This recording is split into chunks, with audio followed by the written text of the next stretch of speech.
네, 여러분 안녕하세요. 반갑습니다. 반갑습니다. 네. 저번 1강에 이어서 이번에 2강을 이어서 맡게 된 디노라고 하고요. 저번 시간에 배운 거를 이제 다시 복습하셨는지 모르겠지만 지금 2강은 저희가 주제로 잡아본 게 키워드로 소싱하고 돈 되는 상품을 찾는 방법이라고 보시면 되겠습니다. 그래서 오늘 소주제로 보자면 이제 키워드 필터링이라든지 소싱처를 서칭하는 방법, 그리고 주의할 지재권 같은 것들에 대해서 제가 한번 언급하고 넘어가도록 하겠습니다. 그래서 1강 복기를 한번 해볼게요. 저번 시간에 안 보셨던 분들은 제가 지마켓 판매자 TV 센터에 이제 올려져 있는 그 저의 영상이 있거든요. 강의 영상 한번 보시고 오시면 좋겠습니다. 그래서 제가 저번 시간에 말씀드렸던 거는 이제 구매 대행이라는 시장에 대해서 좀 설명을 드렸었어요. 제가 하는 이런 이커머스 중에서 가장 시작이 좀 쉽고 좀 직장인 분들도 할 수 있고 내가 큰 돈을 들이지 않고 재고 없이도 정말 편하게 할 수 있었던 그런 사업이 구매 대행이었기 때문에 구매 대행 시장은 계속 커지고 있다라고 말씀을 드렸었습니다. 그리고 거기에 추가적으로 구매 대행 외에도 이 이커머스 시장 있잖아요. 이커머스 시장은 계속 커지고 있습니다. 사실 오프라인으로 물건을 사는 시대는 줄었고 거의 없어지다시피 하고 있고 지금 이커머스 시장은 계속 커지고 있고 그 와중에서도 우리가 가장 시작하기 쉬운 그 구매 대행 시장에 대해서 말씀을 드렸었습니다. 그리고 두 번째로 제가 말씀을 드렸던 거는 이커머스의 본질은 소싱이다라고 말씀을 드렸었어요. 우리가 이커머스를 시작을 한다라고 하면 어떤 제품을 팔아야 되는지 그게 가장 고민이실 분들이 많을 텐데 그런 부분에 대해서 제가 상세하게 설명을 드렸던 것 같고 오늘도 추가적으로 이 내용에 대해서 좀 더 설명을 드려보고자 합니다. 저번 시간에는 약간 개념을 잡는 그런 느낌이었다면 이번 시간은 좀 더 깊이 제가 정확한 기준을 드리도록 할 테니까 그거에 맞춘 소싱을 해보시면 좋을 것 같습니다. 그래서 감이 아니라 데이터로 승부하는 방법에 대해서 제가 말씀을 드렸었어요. 그래서 오늘 2강에서 해결할 질문은 뭐냐? 질문 3개만 정확히 해결하고 끝내면 됩니다. 첫 번째 질문은 도대체 뭘 기준으로 키워드를 골라야 되죠? 대부분의 초보셀러가 여기서 무너진다고 보시면 되는데 검색량이 많은 거를 고르면 경쟁이 너무 세고 그리고 검색량이 낮은 거를 고르면 이거는 되게 안 팔리고 그래서 결국에 이거는 진짜 아닌가 봐요. 제가 갈 길이 아닌가 봐요. 라고 하면서 포기하시는 분들이 굉장히 많습니다. 그래서 그거에 대한 해답을 좀 드리려고 하고 그리고 두 번째 질문이에요. 두 번째는 이 키워드를 찾았는데 그럼 중국에서 뭘 찾아와야 되죠? 뭘 어떻게 가져와야 되죠?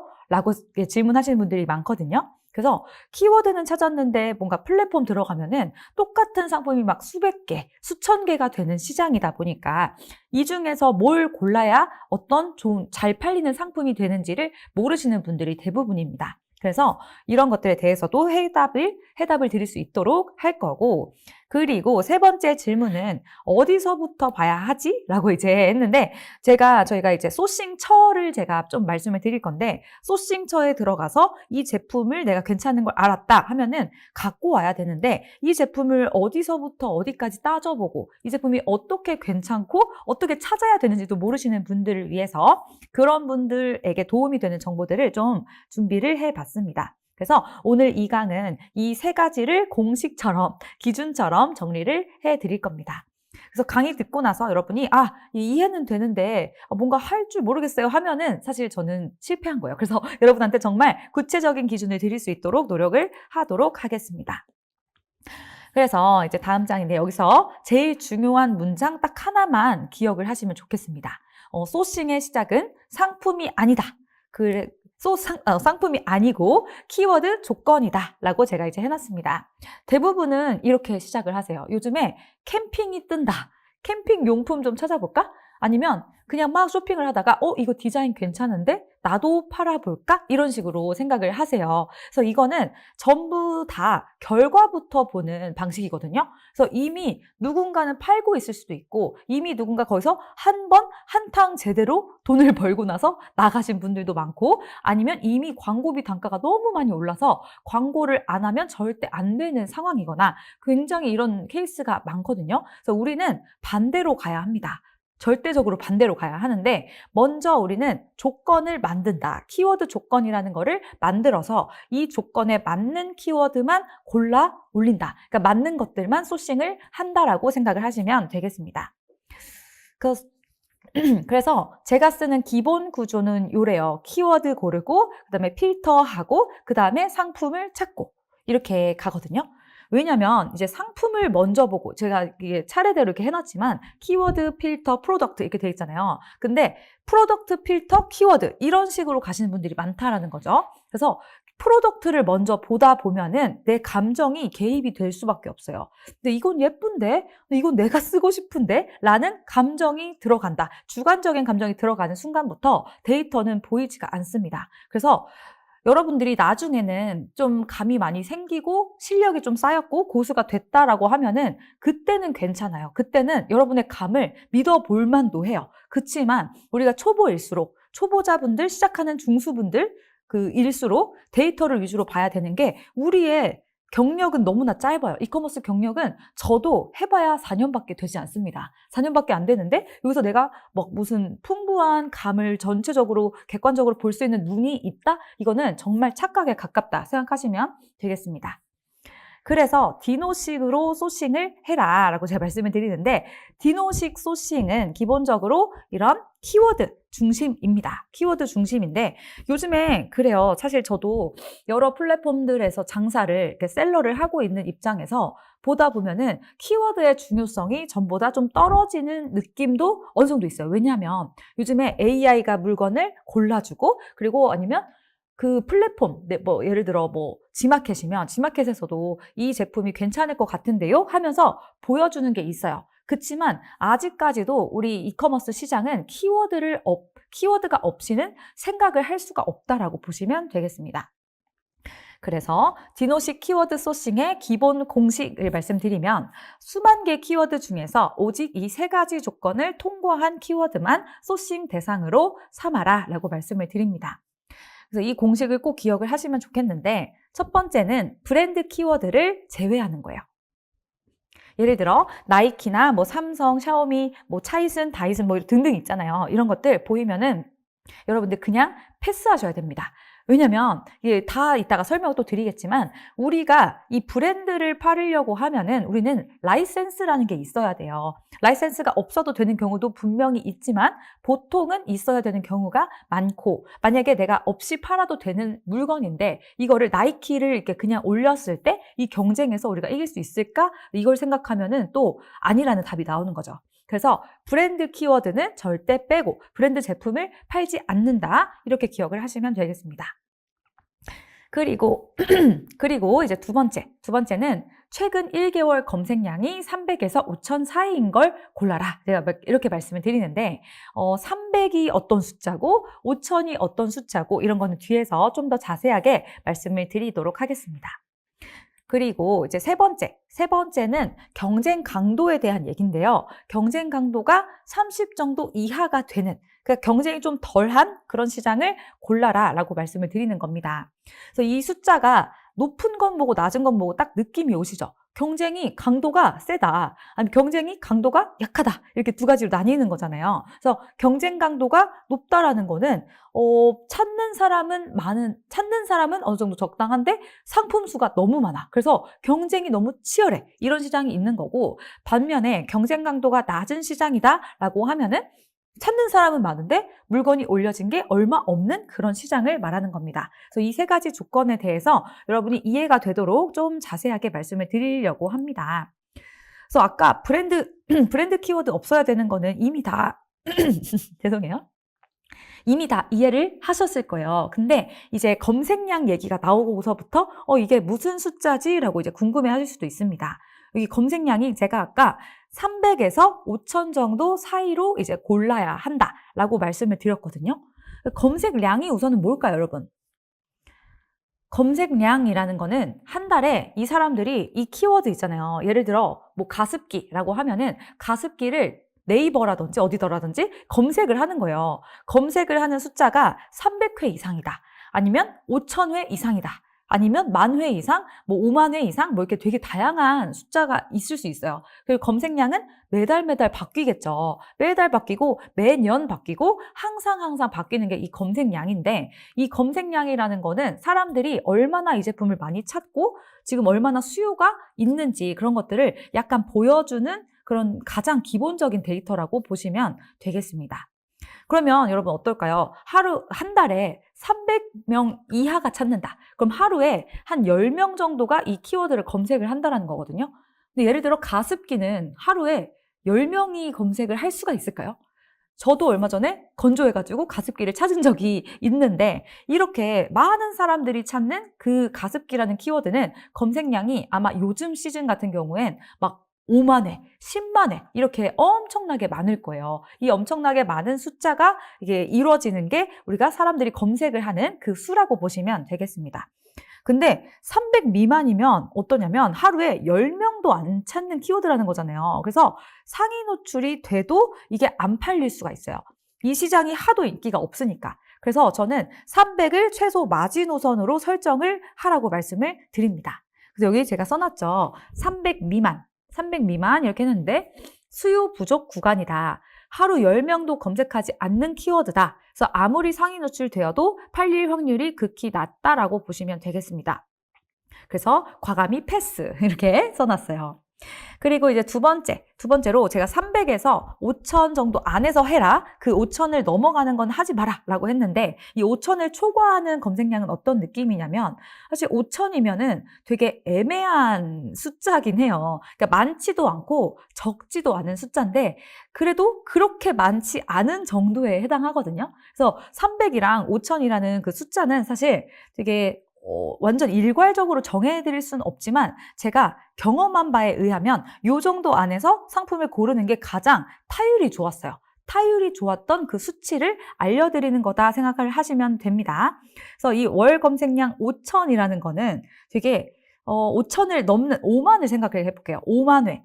5만 회 이상이라고 하면 굉장히 큰 키워드라고 하거든요. 검색량이 많은 키워드, 대형 키워드라고 하는데 이 5만 이상에 들어가게 되면 여러분이 어떻게 돼야 되냐면 큰 셀러들을 이겨야 돼요. 우리가 잠깐만요. 이미 이 시장에 들어가서 경쟁을 하고 있는 굉장히 좀 잘하시는 분들 있잖아요. 잘하시는 분들이랑 대결을 해야 됩니다. 대결을 하는데 저희가 나중에 또 제가 또 말씀드리겠지만 광고라는 게 있어요. 우리 이커머스를 하면 이제 광고가 들어가는 영역이 있고 안 들어가는 영역이 있는데 이제 5,000 정도를 넘고 5만을 향해 이제 대형 키워드로 가게 되면은 여러분은 거의 무조건 광고를 해야 됩니다. 광고를 안 하고서는 절대로 상위 노출이 될 수가 없어요. 그래서 우리는 완전 초보인데 이제 시작하는 사람들인데 이 기준을 이제 5,000을 넘어가게 되면은 약간의 광고를 해야 되는 그런 가능성까지 생기는 겁니다. 그래서 제가 레드오션이라고 지금 해놨긴 했지만 레드오션까지는 아니지만 그래도 셀러들이 어느 정도 좀 경쟁을 하고 있는 하고 있는 그 시장이라고 보시면 됩니다. 그래서 초보자가 내가 뭔가 딱 들어가기에는 조금 어려울 수도 있는 수준이기 때문에 제가 300에서 5,000 정도 사이를 골라라 라고 말씀을 드렸던 겁니다. 그래서 여러분이 이 구간에 제가 말씀드리는 게 초보 진입 주의라고 딱지를 붙여놨습니다. 아예 안 해야 된다는 거 절대 아니에요. 내가 열심히 하겠다 하면 5,000을 넘어도 된다. 그치만 아직 시작한 입장에선 이 정도가 딱 좋을 것 같습니다. 그리고 이제 세 번째 보면은 제가 아까 말씀드렸던 경쟁 강도 있죠. 경쟁 강도가 한 30 이하 정도가 되는 게 좋다라고 말씀을 드렸는데 경쟁 강도가 사실 말씀드릴 게 좀 있긴 해요. 말씀드릴 게 있는 게 원래는 그랬어요.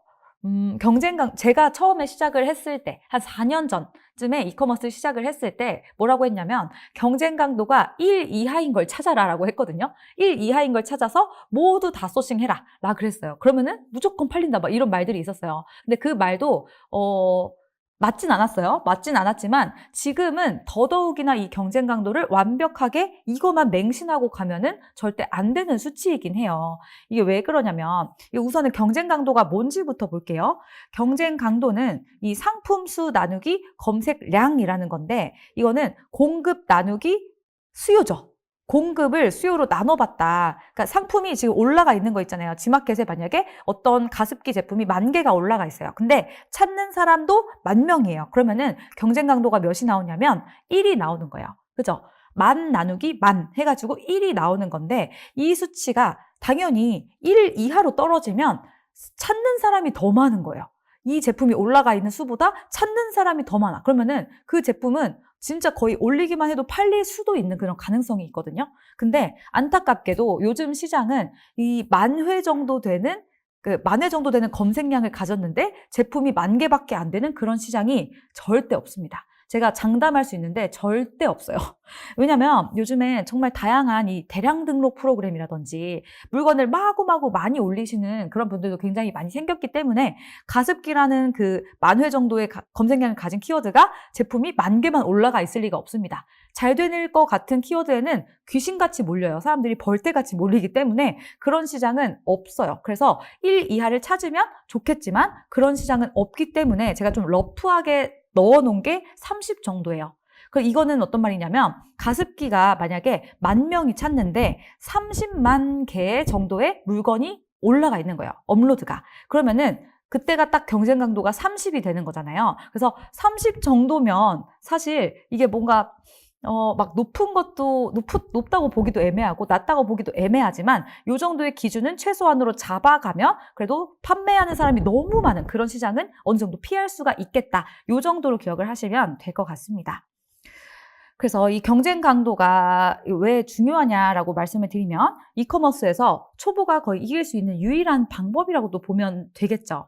그래서 우리가 상품 퀄리티가 좋은 걸 갖고 왔다고 해서 무조건 팔리는 거 절대 아니고 브랜딩을 잘해가지고 팔리는 거 절대 아니고 광고비도 막 쓴다고 다 팔리는 것도 아니에요. 근데 우리는 비어있는 자리를 먼저 차지하는 게 가장 좋은 전략이라고 보시면 되겠습니다. 그래서 이 모든 조건들을 다 이제 조합을 하는 거예요. 세 개의 조건을 엔드 조건으로 이제 필터링을 해가지고 요거에 맞는 키워드들만 찾으면 되는 건데 사실 요렇게 이제 찾으면 내가 생각할 때 조금 뭔가 사람들이 그렇게 많이 안 찾는 시장에 들어가는 느낌이라고 보시면 되거든요. 근데 요렇게 했을 때만이 광고비를 안 쓰고도 살아남을 수 있다. 그래서 제가 여기 넣어놓은 게 초보자 필승 구간이라고 부르는 이유입니다. 그래서 이 숫자는 그리고 여러분 또 중요한 게 여기가 여러분의 최고 목표치의 그런 지점이라고 보기보다는 출발선이라고 보면 돼요. 이 숫자로 이제 시작을 하는 거예요. 셀러 활동을 시작을 하고 이런 정도에서 어느 정도 감을 잡고 광고를 내가 안 하고도 팔리는 경험들을 하면서 그 다음 단계로 넘어갈 때는 어떻게 하면 되냐면 이 월간 검색량이 원래 5,000 미만 을 찾으라고 했잖아요. 근데 이제 점점 검색량의 기준을 높여가는 거예요. 나는 이번에는 10,000회 이상의 검색량을 찾아볼래. 10,000회면 뭐 예를 들어 무릎 보호 내가 10,000회 정도 될 거예요. 그 정도의 조금 큰 시장 이런 걸 찾아서 들어가면 좀 더 돈을 많이 벌 수 있는 약간 그런 느낌인데 단지 여기서는 이제부터 광고를 약간씩은 배워야겠죠. 그리고 내가 조금 더 컸어요. 내가 조금 더 커가지고 난 이제 5만 검색량이 넘는 시장에 들어가고 싶어 라고 하면은 5만 검색량에 들어가는 거예요. 그러면은 판매량은 거의 무조건 많이 납니다. 많이 나는데 여기서 광고를 안 할 수 없다 그랬죠. 그래서 광고도 잘하는 방법도 알아야 돼요. 그러면서 조금씩 자기 단계들을 이렇게 높여 나가시면 되는 거다 보시면 되겠습니다. 그래서 제가 아까도 말씀드렸지만 이 경쟁 강도 숫자에 치명적 함정이 있다 말씀을 드렸죠. 이 숫자 하나만 보고 경쟁 강도만 보고 이제 이 시장에 들어가게 되면은 우리가 좀 착각을 할 수가 있어요. 착각을 할 수가 있는 게 경쟁 강도는 사실 현재 상황만 보여주는 과거 데이터라고 보시면 되겠습니다. 그래서 지금 이 순간에 그 과거의 데이터로 봤을 때 경쟁 강도가 되게 낮아가지고 했다. 근데 만약에 우리가 아는 뭐 유튜버 분 있잖아요. 뭐 대형 유튜버가 이 제품을, 이 키워드를 막 언급을 했어. 언급을 해가지고 갑자기 검색량이 확 올라가고 막 아니면 이 어떤 사람이 이 제품에 뭔가 안 좋은 품질의 이슈가 있어서 그게 막 검색량이 확 낮아졌다 이러면은 경쟁 강도는 정말 엄청나게 출렁출렁 될 수 있거든요. 그래서 이 모든 숫자들이 사실 여기 기준으로 필터링을 한 다음에 그 다음에 물건들을 소싱을 하라고 한 거였지 무조건 이걸 맹신하라는 말은 아니었다는 거 좀 기억을 해주셨으면 좋겠습니다. 그리고 이제 그 다음인데요. 그 다음은 이제 키워드를 상품 구조로 바꾸는 방법이에요. 여기서 핵심은 제가 좀 여러 가지 써놨지만 좀 간단하게 말씀을 드리면 단어 있잖아요. 이 단어 하나는 키워드죠. 키워드는 사람들이 찾는 말이에요. 사람들이 검색을 하는 그 단어인데 사실 우리가 팔아야 되는 건 키워드가 아니죠. 우리가 팔아야 되는 거는 상품이에요. 상품, 오퍼 뭐 이렇게 말씀을 하는데 그 상품은 사람들이 사는 구조라는 거죠. 그래서 우리는 단어를 이 판매 가능한 제품 구조로 바꿔야 됩니다. 바꾸는 그 방법을 좀 아셔야 되는데 예를 들어 볼게요. 예를 들어서 텀블러가 있어요. 텀블러는 내가 만약에 텀블러를 소싱을 했다라고 하면은 이 하나만 딱 올려요. 상품명에다가 텀블러 이런 식으로 해가지고 딱 상품을 등록을 했어요. 그러면은 그 제품이 어떨까요? 팔릴까요? 안 팔릴까요? 안 팔리겠죠. 안 팔리기도 하고 결국에 만약에 팔린다고 해도 가격을 엄청 낮춰야지만 팔리던가 가격 싸움으로 가던가 아니면 후기 많은 애가 이기던가 이런 식으로 될 거거든요. 그래서 우리는 이 뭔가 키워드 자체 텀블러라는 거를 소싱을 하기로 했다면 이걸 어떻게 하면 잘 팔리게 할 수 있을지 상품 구조로 바꾸는 방법을 좀 연습을 하시면 좋습니다. 그래서 예를 들어 텀블러를 저는 어떤 식으로 하는 것도 괜찮다고 생각하냐면 뭐 1+1 있잖아요. 2개 세트 뭐 이런 식으로 하는 것도 굉장히 좋은 아이디어죠.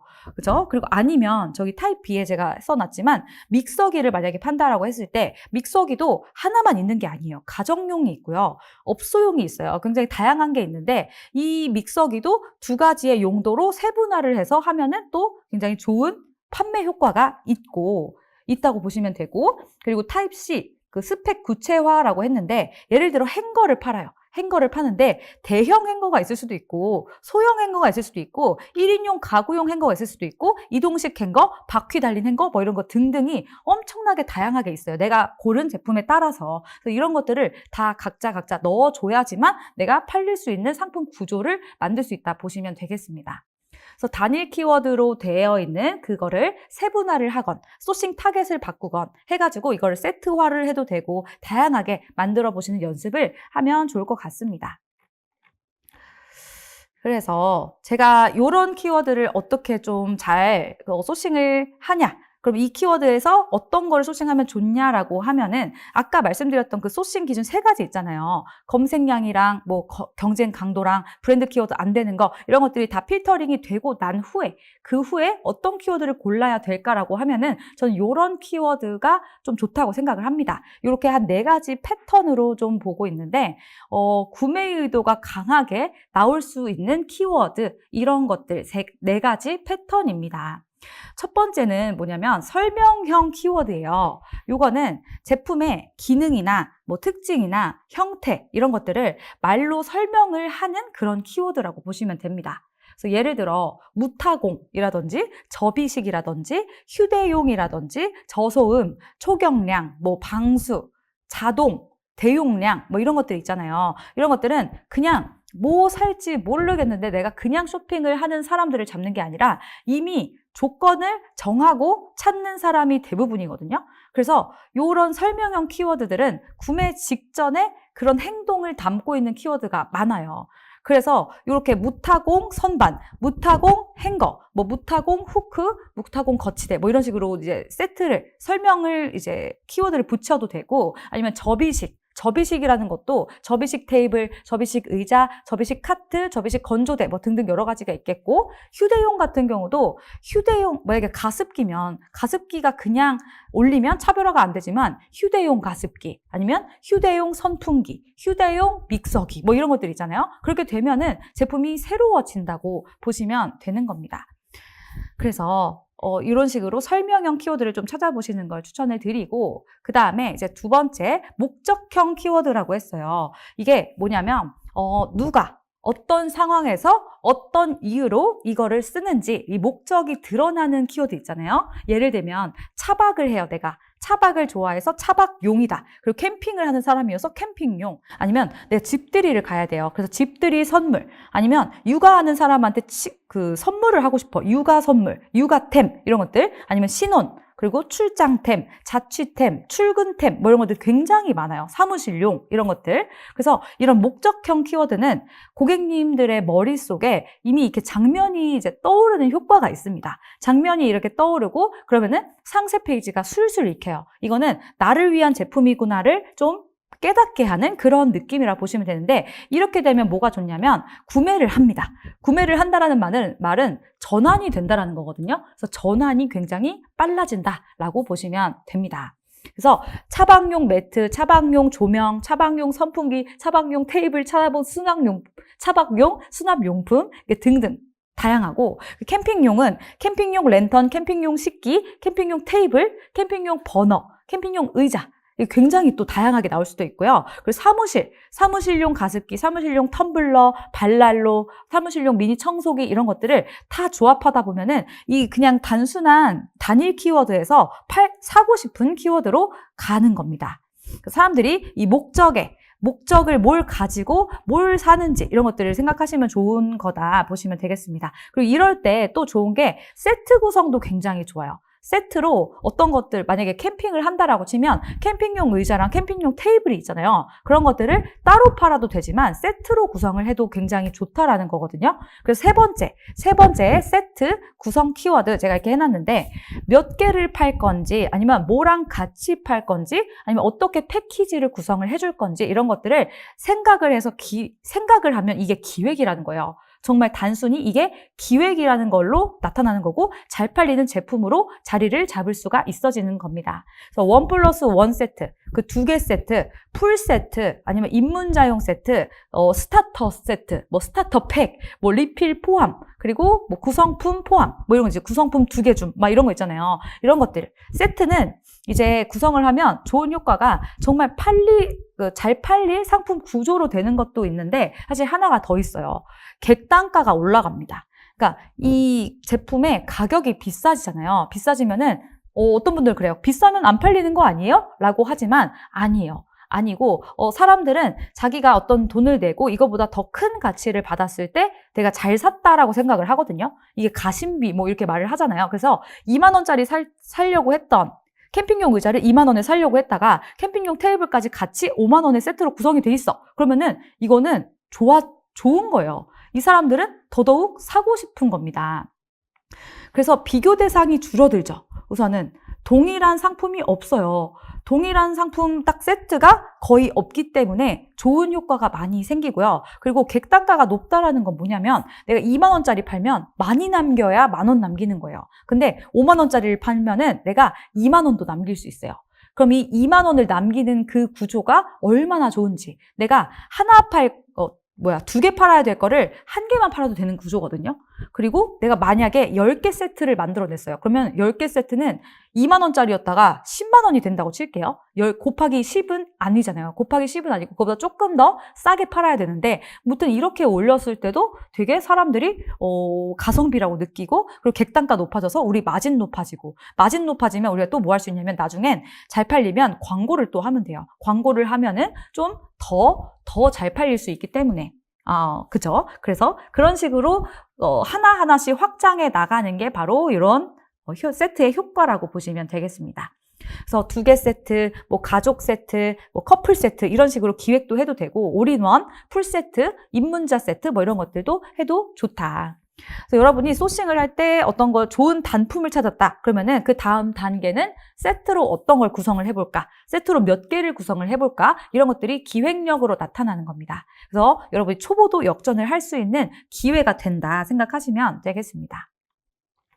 그리고 네 번째인데요. 네 번째는 설치, 사용, 상황 키워드라고 말씀을 드렸는데 이게 어떤 느낌이냐면 사용 환경이라든지 설치 방식이라든지 공간 조건 같은 거 있잖아요. 이런 것들이 포함된 키워드예요. 예를 들면 벽걸이, 아니면 스탠드형, 차량용, 책상용, 원룸용, 뭐 좁은 공간용, 침대 옆용, 뭐 그런 거 있잖아요. 욕실용 이런 것들. 그래서 이거는 공간 제약이 딱 걸린 그런 키워드거든요. 그래서 조금 수요가 줄어들 수는 있겠죠. 내가 원래 전체로 다 팔려고 했다가 욕실용으로 줄였다 하면은 수요는 줄어든다고 생각할 수 있어요. 근데 그게 아니라 타겟이 좁아져서 그분들한테 이게 니치하게 이제 좀 공략을 할 수 있다. 이렇게 생각을 하시면 되겠습니다. 그래서 여기 들어가야 돼, 여기 설치해야 돼, 여기서 써야 돼 이런 것들 있잖아요. 이런 제약 검색은 구매 확률이 굉장히 높아진다라고 보시면 되겠습니다.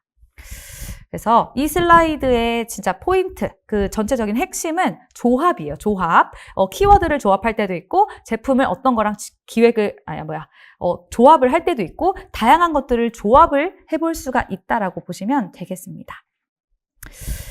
그래서, 그러면 이제 이 제품을 찾았어요. 키워드를 찾았다. 그러면 어떻게 제품을 찾냐? 찾아서 올려야 될 거 아니에요? 그러면 그 제품을 어떻게 찾냐를 좀 말씀을 드릴 건데 우선은 검색 방법은 다양해요. 우리가 도매처라든지 어디 뭐 소싱처, 타오바오, 라자다 뭐 등등 여러 가지 플랫폼이 있는데 우리 소싱할 곳은 많아요. 근데 거기서 어떻게 검색을 하느냐가 사실 굉장히 더 중요한 거라고 보시면 되는데 첫 번째는 텍스트로 검색을 할 수가 있습니다. 텍스트, 파파고라든지 이런 번역기 있잖아요. 이런 걸 이용해도 되고 요즘에는 사실 AI가 훨씬 잘해줘요. AI, 챗GPT에다가 이거 번역해줘. 중국인들이 진짜로 쓰는 그 중국어로 번역을 해줘 라고 하잖아요. 그러면은 되게 정확하게 나오거든요. 무튼 이런 텍스트로 검색하는 게 가장 기본이라고 보시면 되겠습니다. 그리고 두 번째는 이미지 검색인데 이미지 검색은 만약에 제가 어떤 앱을 써요. 어떤 도매처 앱을 쓰는데 그 앱에 카메라 기능이 다 있어요. 그래서 카메라로 내가 찾고 싶은 제품을 찍거나 아니면 내가 찾고 싶은 제품을 캡처를 해서 그걸 올린다라고 하면은 그 제품을 비슷한 거를 찾아줘요. 그러면은 이거 핸드폰으로도 가능하고 PC로도 다 가능하거든요. 그렇게 해서 내가 찾고 싶은 상품에 비슷한 것들을 찾아낼 수가 있습니다.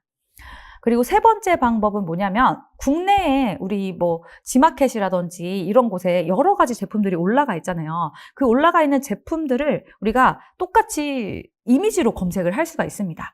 여기서 팔렸던 거, 국내에서 이미 잘 팔리는 상품, 이미지 캡처해가지고 우리가 역으로 찾아내는 방식, 그런 방식이 사실 가장 좋죠. 왜냐하면 이미 한국에서 잘 팔리고 있다라는 거를 확인을 하고 그 제품들만 찾으면 되니까 실패 확률이 굉장히 떨어진다라고 보셔도 좋을 것 같습니다.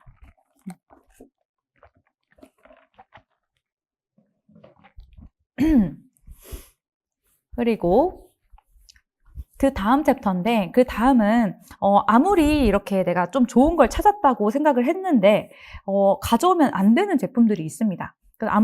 아무리 좋아 보여도 다음 4가지 위험 신호가 보인다. 그러면은 과감하게 소싱 리스트에서 제외하라 라고 말씀을 드리는데 초보 시절에는 내가 좀 리스크 있는 것들을 해봐도 괜찮아요. 괜찮지만 내가 돈을 많이 투자하지 않는 선에서 딱 그런 정도로 하시기를 바라겠습니다.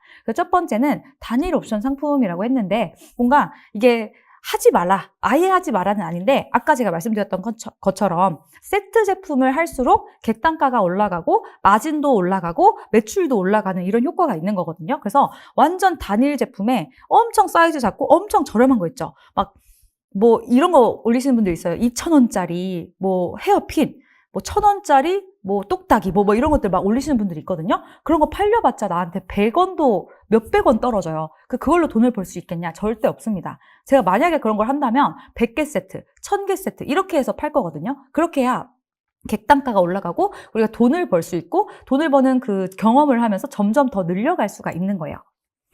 그리고 두 번째는 이제 설명 없는 디자인템이라고 했는데 아무 그런 차별화를 할 수 없는 제품이에요. 이제 뭐 기능이라든지 설명이라든지 이런 것들에서 내가 차별점을 줄 수가 없는데 디자인만 좀 괜찮은 거 이런 것들 있잖아요. 뭐 예를 들어 의류가 대표적이에요. 의류 이런 거 제가 제일 안 좋아하는 카테고리고 패션 잡화, 뭐 모자, 뭐 신발 뭐 가디건 이런 것들 있잖아요. 정말 디자인밖에 다른 걸로 할 수가 없는 거 그런 것들은 소싱하면 여러분이 조금 어려워질 수 있습니다.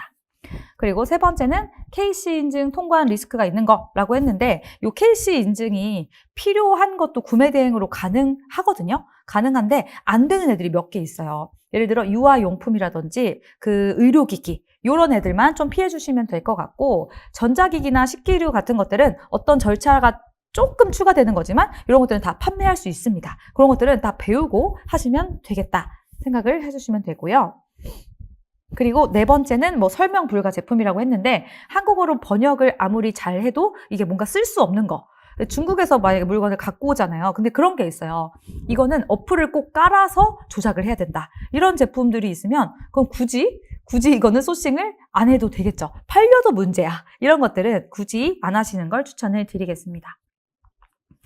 그래서 제가 하지 말아야 될 거에 대해서 좀 이렇게 말씀을 드리긴 했는데, 저는 이게 더 중요하다고 생각합니다.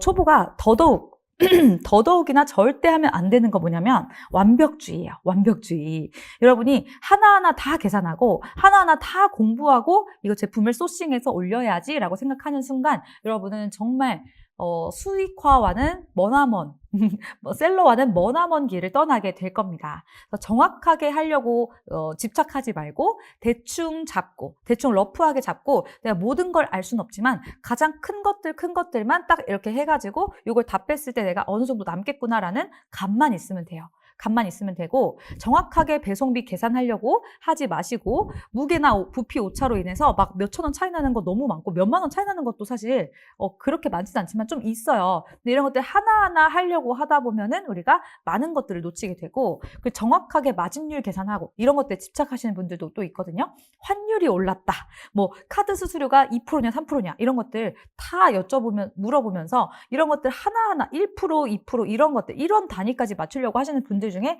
잘 되시는 분을 못 봤습니다. 그래서 그렇게 하지 않으시면 되고, 그리고 최저가 소싱에 집착하지 마라 라고 했는데 이제 소싱처를 막 찾고, 소싱처에서 내가 물건을 막 찾다 보면은 뭔가 10원이라도 싼 데에서 갖다가 올리면 더 좋지 않을까 이렇게 생각을 하는데요. 이게 시간 비용은 생각 안 하시는 거예요. 시간 비용이 훨씬 더 중요하고, 내가 드리는 이거 하나 10원 더 싼 거 하려고 할 때 내가 만약 20분을 더 드렸다. 그러면 여러분의 시급이 얼만데 그 시간을 쓸 바에 빨리빨리 처리하시는 게 훨씬 더 좋은 생각이라고 생각하시면 되겠습니다. 그리고 네 번째도 약간 초보자분들이 많이 착각하시는 것 중에 하나가 완벽한 상세 페이지를 만들려고 해요. 근데 제가 하는 그 구매 대행 있잖아요. 구매 대행은 이게 팔릴지 안 팔릴지도 모르는 상품이라는 가정이 있어요. 그래서 이런 제품을 하루에 몇십 개씩 올리는 건데, 이거를 다 상세 페이지를 예쁘게 만들어야 되고 이런 것들에 여러분이 집착하는 순간 시간 비용이 굉장히 많이 든다. 시간 비용도 비용이다. 이거를 꼭 기억을 하셨으면 좋겠습니다. 그리고 이제 거의 마지막으로 이제 다가오는데요. 이제 거의 마지막으로 우리가 지재권에 대한 얘기를 조금 하고 넘어갈까 합니다.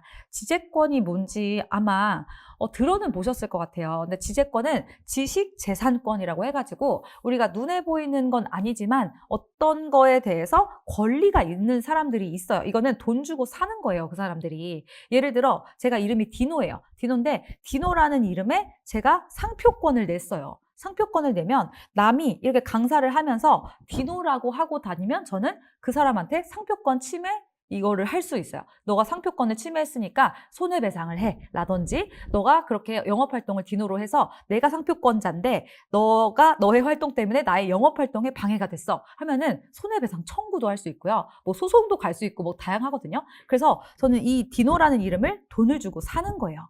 그래서 많은 다른 분들, 여러분들이 알 법한 뭐 나이키라든지 다이슨이라든지 샤오미라든지 한국에 당연히 이게 지식재산권이 있는 거예요. 있겠죠. 신청을 해놨겠죠. 근데 요거를 이제 침해를 하는 행위가 뭐냐면, 우리가 상품 올릴 때 상품명에다가 나이키, 다이슨 뭐 이렇게 올리는 거예요. 내가 다이슨인 것처럼 그렇게 하면은 우리가 영구정지, 계정 영구정지를 당할 수도 있다라는 게 가장 여러분이 기억하셔야 될 점입니다. 그래서 브랜드 키워드 사용하지 마세요. 한국에 총판이 있는 브랜드들이 굉장히 많습니다. 그런 브랜드들 우리가 판매할 수도 있는 영역이 있긴 하지만 이걸 다 따져보려면 어려워요. 그러니까 한국에 총판이 있는 샤오미 코리아, 애플 코리아, 나이키 코리아 다 있잖아요. 그런 것들은 다 건들지 않는다. 그리고 당연히 루이비통, 샤넬, 뭐 디올 이런 것들 짝퉁 파는 거 절대 진짜 엄청 큰 죄인 거 아시죠? 그런 것들 잘 피해 주시기만 하면 될 것 같습니다. 요 정도가 가장 큰 페널티이기 때문에 요거를 한번 언급을 드렸습니다.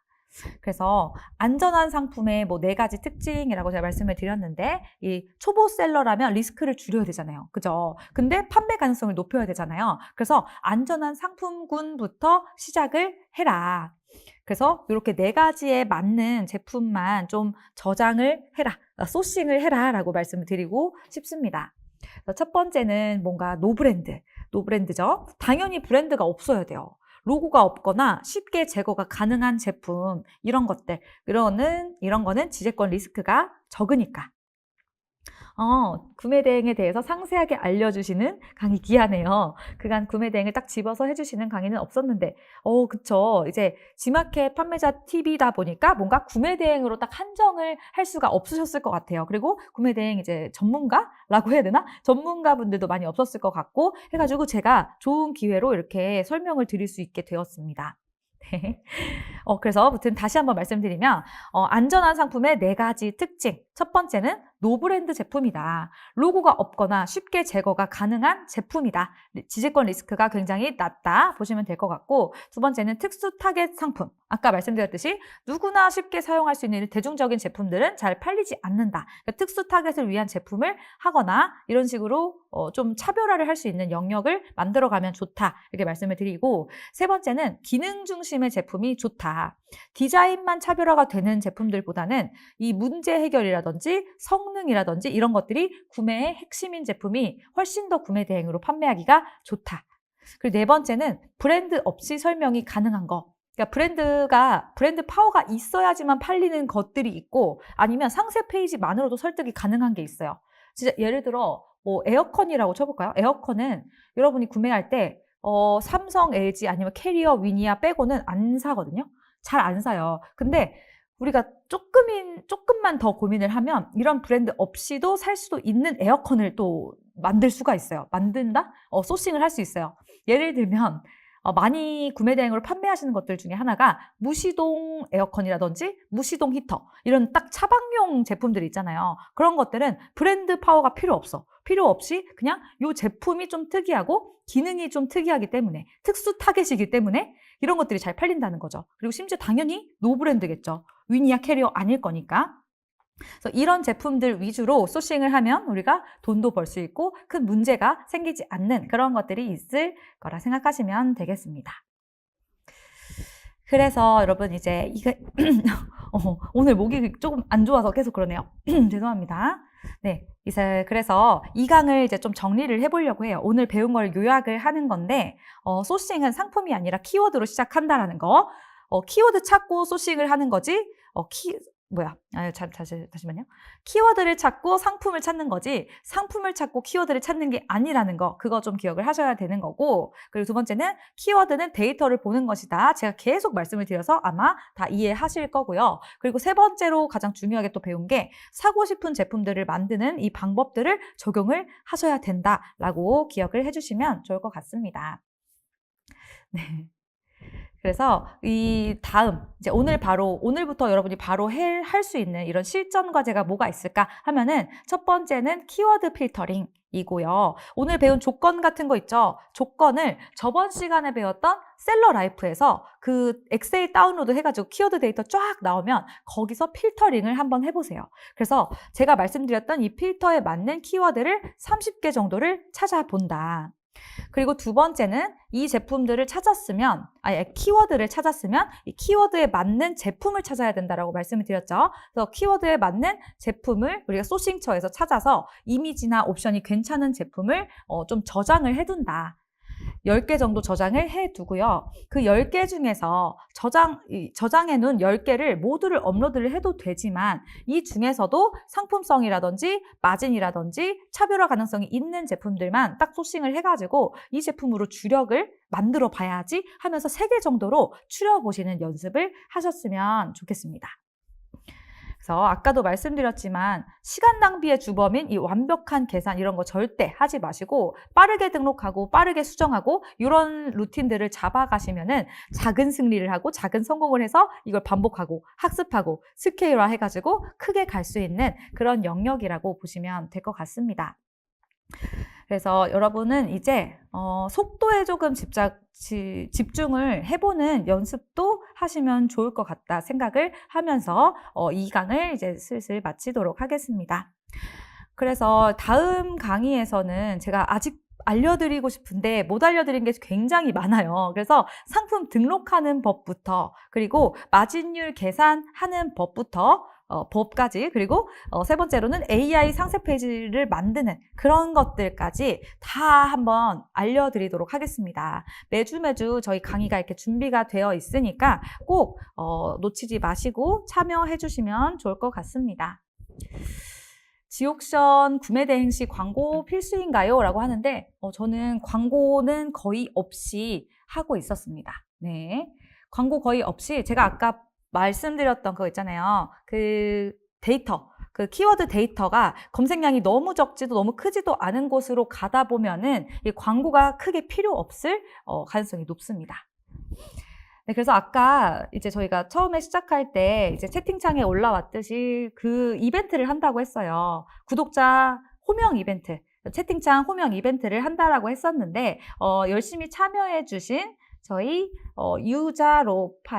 유자로파이님 그리고 선희홍님, 홍선희님 그리고 아이디가 좀 어렵지만 현희님, 삼현희912님 이렇게 세 분한테 저희가 이제 좀 이벤트로 하는 그런 것들 드리도록 하겠습니다. 저희가 출석 체크를 하신 분들한테 저희 G마켓 임원이 10,000원대 이거를 지급을 해드리고 있으니까 저기 이제 호명되신 분들은 여기 폼 작성하시고 그거 제출을 해주시면 될 것 같습니다. 그래서 오늘 강의는 여기까지 하고 다음 강의도 기대로 기대해 주시면 될 것 같습니다. 네, 너무너무 고생하셨습니다, 여러분.